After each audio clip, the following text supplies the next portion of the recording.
O prazer de reconhecer o outro. Isto implica o hábito de reconhecer ao outro o direito de ser ele próprio e de ser diferente. A partir deste reconhecimento feito pela cultura, torna-se possível a criação de um pacto social. Sem este reconhecimento, surgem maneiras sutis de fazer com que o outro perca o seu significado, se torne irrelevante, fazer com que na sociedade não lhe seja reconhecido qualquer valor. Por trás da repulsa de certas formas visíveis de violência, muitas vezes esconde-se outra violência mais dissimulada, a daqueles que desprezam o diferente, sobretudo quando as suas reivindicações prejudicam de alguma maneira os próprios interesses.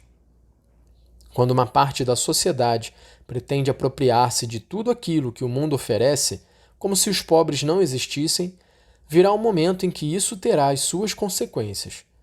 Ignorar a existência e os direitos dos outros provoca, mais cedo ou mais tarde, alguma forma de violência, muitas vezes inesperada. Os sonhos de liberdade, igualdade e fraternidade podem permanecer no nível de meras formalidades, porque não são efetivamente para todos. Sendo assim, não se trata apenas de procurar um encontro entre aqueles que detêm várias formas de poder econômico, político ou acadêmico. Um efetivo encontro social coloca em verdadeiro diálogo as grandes formas culturais que representam a maioria da população. Muitas vezes, as boas práticas não são assumidas pelos setores mais pobres, porque se apresentam com uma roupagem cultural que não é a deles e com a qual não podem sentir-se identificados. Por conseguinte, um pacto social realista e inclusivo deve ser também um pacto cultural, que respeite e assuma as diversas visões de mundo, as culturas e os estilos de vida que coexistem na sociedade.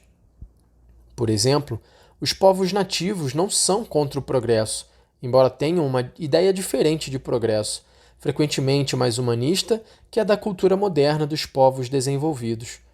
Não é uma cultura orientada para o benefício daqueles que detêm o poder, daqueles que precisam de criar uma espécie de paraíso sobre a terra.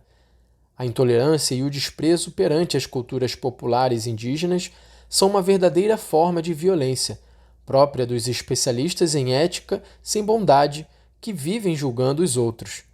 Mas nenhuma mudança autêntica, profunda e estável é possível se não se realizar a partir das várias culturas, principalmente dos pobres. Um pacto cultural pressupõe que se renuncie a compreender de maneira monolítica a identidade de um lugar e exige que se respeite a diversidade, oferecendo-lhe caminhos de promoção e integração social. Este pacto implica também aceitar a possibilidade de ceder algo para o bem comum. Ninguém será capaz de possuir toda a verdade nem satisfazer a totalidade dos seus desejos, porque uma tal pretensão levaria a querer destruir o outro, negando-lhe os seus direitos. A busca de uma falsa tolerância deve dar lugar ao realismo dialogante, por parte de quem pensa que deve ser fiel aos seus princípios, mas reconhecendo que o outro também tem o direito de procurar ser fiel aos dele.